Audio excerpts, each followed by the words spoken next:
going on? 22 here and Mrs. 22, and we are back. We just got done watching the Marvels, so here is our spoiler-filled review of it. Starting off with, what'd you think? So many spoilers. I thought it was good. Like it was good.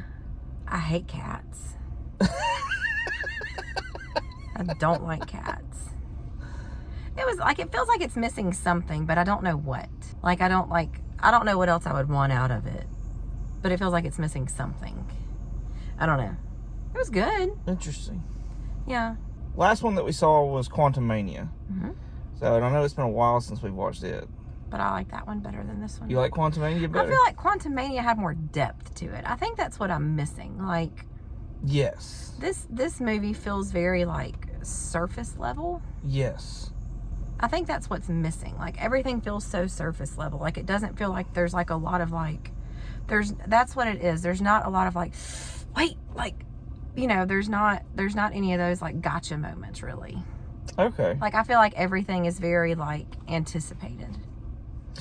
Like, you saw most of everything coming. Yeah. Okay. Yeah. I see that because, like, I liked it. I enjoyed it. Yeah. But I also went in with the mindset of having, like, just to go see a fun movie. Mm-hmm. Because all the reviews and everything that I was hearing about, like, I didn't feel like I needed to expect much from it. Yeah. But to just have a fun time watching a cool movie. Yeah. And I feel like this was, like, the definition of what a comic book movie used to be. Was, like, you get to see your heroes in live action. And you just get to have a fun story. Yeah. And that's it. Yeah. So, it was super fast-paced. It was. Which I feel like helped, honestly. It held your attention, yeah. Because the plot of the story and them switching places, I felt matched the pace of the movie itself. Mm-hmm. I agree. So, I think if you go in it wanting something, like, meaty and thick or whatever... Not the movie for you. Then, yes, I could definitely see you being disappointed by it. You know those, like, fancy places where people go eat and it's like a string bean on a plate and it was like $75? That's what I feel like. Like, it's like I'm missing something. I did like the interaction between Kamala Khan and Carol. Like, I liked that interaction.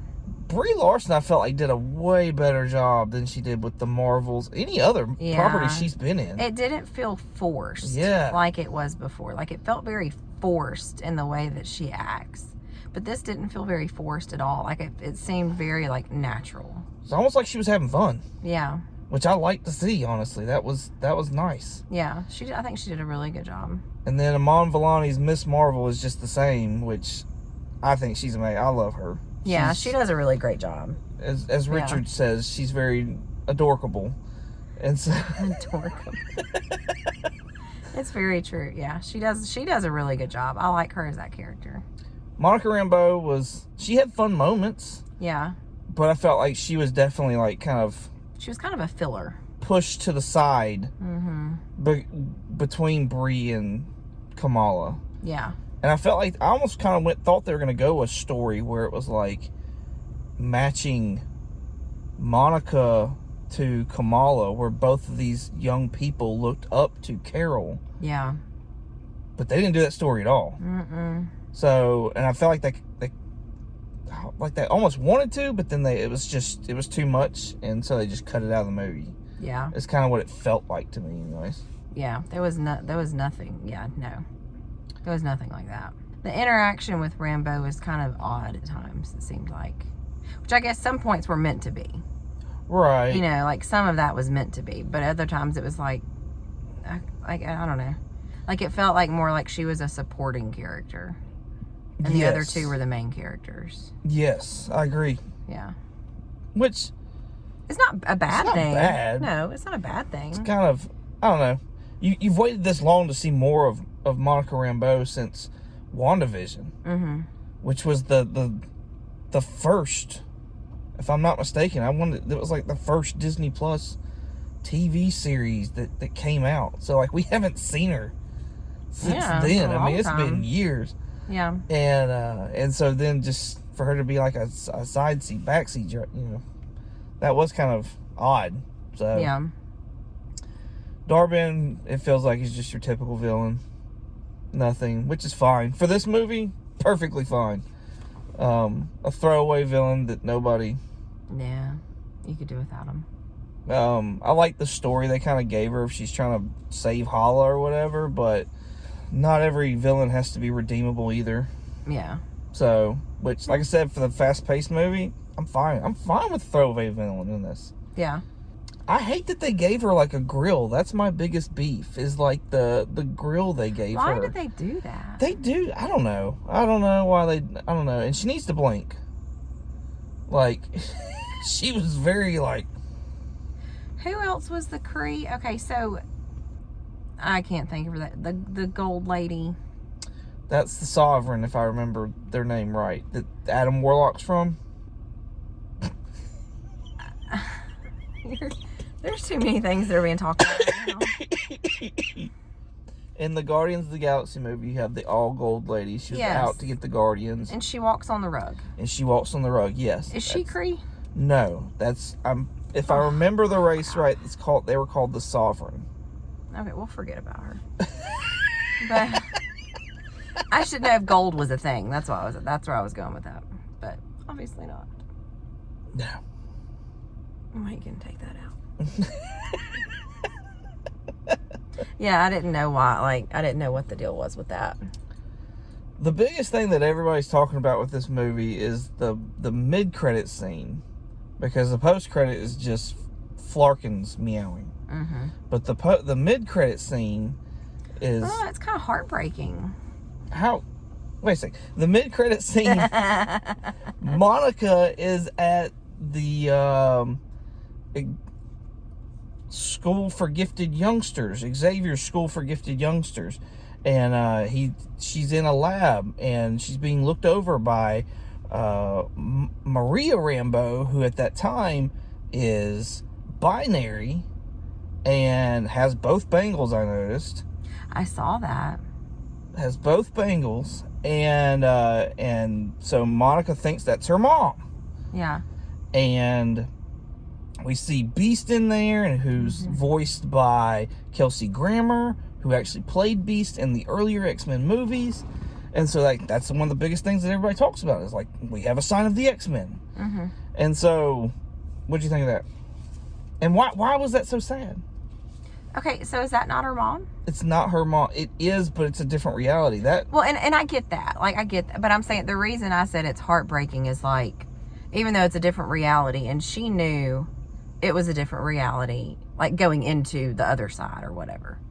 It's like she never got to say bye to her mom because she was blipped. Yeah. And so now she wakes up again.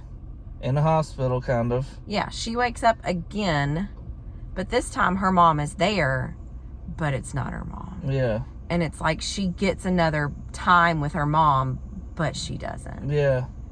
Okay. And so it's like, I don't know, it was just sad. Like, it was just, because that person's never going to be like, oh, wait, I do remember. You know, like, it just is not part of that person's life. Right. So it just made me sad for her. Well, this is the second time that we've seen Maria Rambeau as a Captain Marvel, because Binary is another form of Captain Marvel. What's Binary? It's her name. I don't remember everything about Binary, and I don't know everything about Binary. But Binary is her character? But Binary is her, like, stage name. Okay. After some things went haywire with a project that an alien race did to her as Captain Marvel. Okay. The Brood. Okay.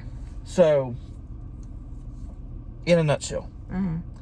And they even made the comment earlier on in the movie where she's like, it should have been you. Carol was talking to Maria and saying it should have been you that became Captain Marvel, essentially. Right. And we've seen that now twice. Yeah. So it's almost like most of the other universes now, she becomes Captain Marvel, which is right. kind of crazy. Yeah. Yeah, it still just makes me sad. I'm curious to see where that goes. Well, because that would be hard, like, if that's Monica's new reality. That would be hard. Well, to, like, want to say all these things to this person, but they have no clue what you're talking about. right. They're not going to reciprocate those feelings. Like, that would just be hard. That would just be difficult. Yeah. So. Well, it's all headed to Secret Wars, where all the worlds will combine. So, yep. Stay tuned. But yeah, overall, like, it wasn't a bad movie. It was a good movie. It was lacking in depth for me. It's like you said, like, if you go in expecting a meaty movie, you're going to be disappointed. And I expected a meaty movie.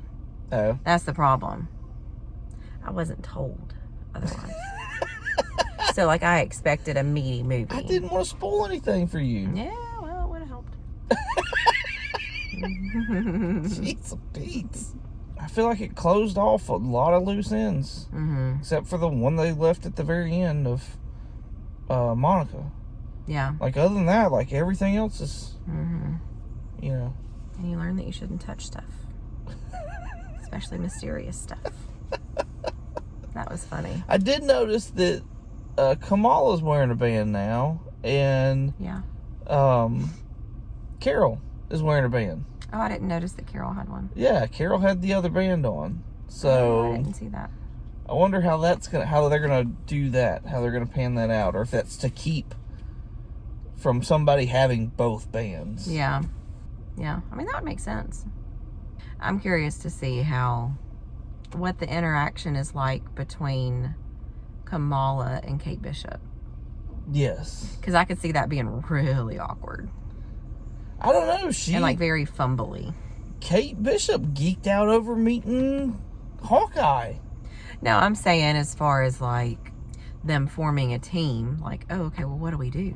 Where do we go? Who do we fight? Like, that's what I'm saying. Like, the beginning of something. I could just see that being very, like, fumbly and awkward. I hope they don't. The plans for that is going to be, like, a Young Avengers. Right. Or a team called the Champions kind of dynamic kind of deal. Mm-hmm. And the rumor that's been going around is a storyline called the Children's Crusade. So, but that's what they've been doing, is like slowly but surely adding these children of Avengers in to make a team. I just hope that with what you're saying, I hope that's not the whole like shtick with that storyline of just bumbling teenagers, you know, trying to save the day. I don't want to see that. That's what I'm wondering. Like, I understand we're going to have a little bit of it. Yeah. But as they showed in this movie, you can progress the silliness of something like that quickly enough to where it makes sense and people, you know, can battle and it'd be really cool. So who would another kid be? You got Wanda's son, Billy. Oh, yeah. Talking about bringing him in Agatha, that TV show. We've already got Hulk's son, Scar. I haven't seen him. Oh, yeah, that's right, because you didn't watch She-Hulk. So, yeah, Hulk has a son. His name is Scar. He came in for, like, I 5 watched some of She-Hulk. Yeah. And I got bored. Kate Bishop is not a son or a daughter or anything like that of any, but she's, you know, taking up the mantle of Hawkeye. Riri Williams is not a son or a daughter, but she's got the Iron Man kind of mantle. Elijah... That's an odd name. Eli Bradley is Elijah Bradley's grandson, and we saw him in Falcon Winter Soldier, and he becomes Patriot. Who the heck is Elijah Bradley? He was the black guy that took the superhero serum and was like a Captain America type in the Falcon Winter Soldier. He wasn't dressed up or anything like that, but he was the old man that Sam went to and talked to, and he had the grandson that was living with him. And he was the one that was talking about how they did all the testing on him and stuff like that. I remember that. Yeah. I remember that. if I remember right, that's Elijah Bradley. His grandson's Eli Bradley. And so Eli Bradley in the comics becomes Patriot. So that would take that mantle there. Of course, Thor has Love.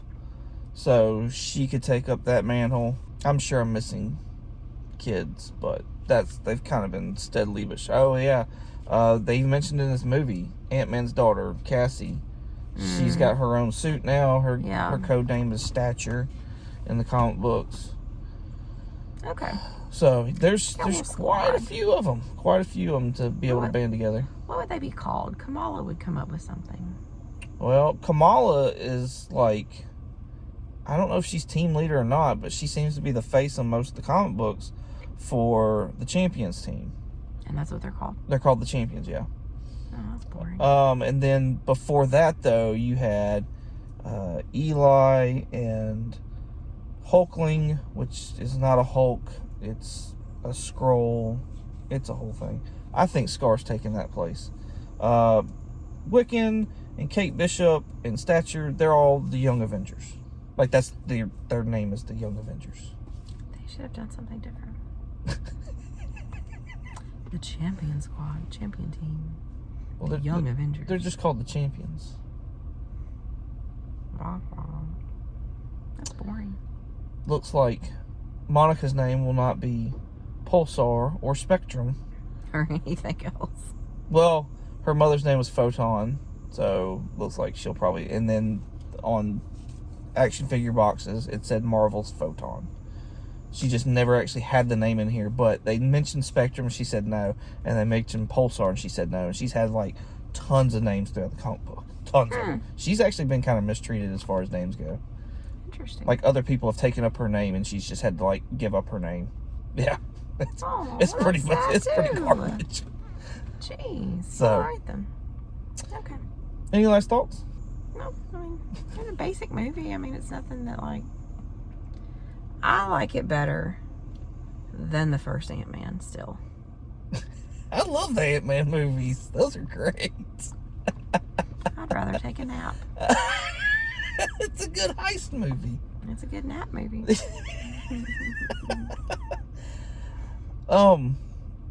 Basic.